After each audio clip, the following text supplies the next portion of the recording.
क्या आपको पता है राइट टू प्रॉपर्टी पहले फंडामेंटल राइट का हिस्सा था जो कि अब नहीं है। अब इसको बना दिया गया है लीगल राइट। तो इसके पीछे के रीज़न को हम जानते हैं कि ऐसा क्यों हुआ।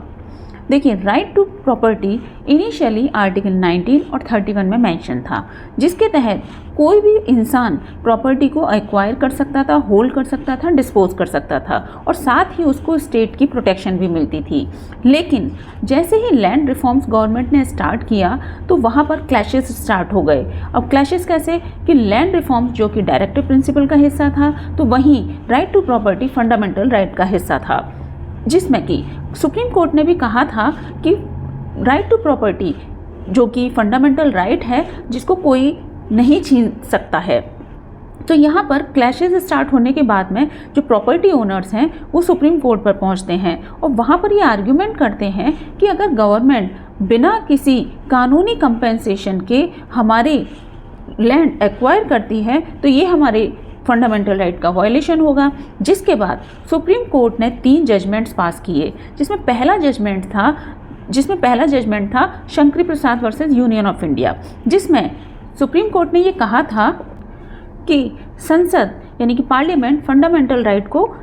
अमेंड कर सकती है। तो वहीं दूसरा एक केस और आता है जो कि है Golaknath versus state of Punjab, जिसमें कि सुप्रीम कोर्ट ने फिर अपने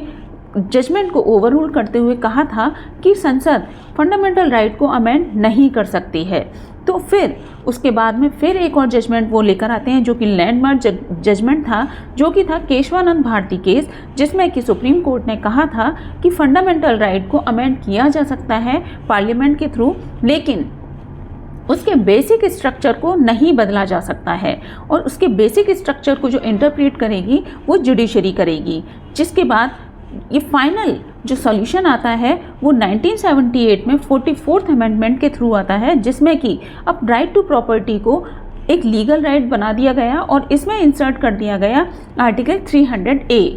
जिसके तहत ये कहा गया था कि अब किसी भी व्यक्ति की प्रॉपर्टी को एक्वायर करने के लिए गवर्नमेंट को कानूनी प्रोसेस से गुजरना होगा और अगर कोई गवर्नमेंट किसी व्यक्ति की प्रॉपर्टी एक्वायर करती भी है तो उसको लीगल ऑर्डर्स के थ्रू उसको एक्वायर करना होगा। तो यहाँ पर एक सिंपल से वर्ड्स में अगर हम बात कहें कि फंडामेंटल राइट का हिस्सा किस लिए नहीं रहा राइट टू प्रॉपर्टी, तो वो इसलिए नहीं रहा क्योंकि फंडामेंटल राइट लोगों की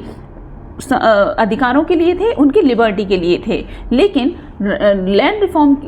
ये राइट टू प्रॉपर्टी की वजह से लैंड रिफॉर्म्स रुके हुए थे, जिसकी वजह से सोशल और इक्वालिटी जैसे गोल अचीव नहीं हो पा रहे थे।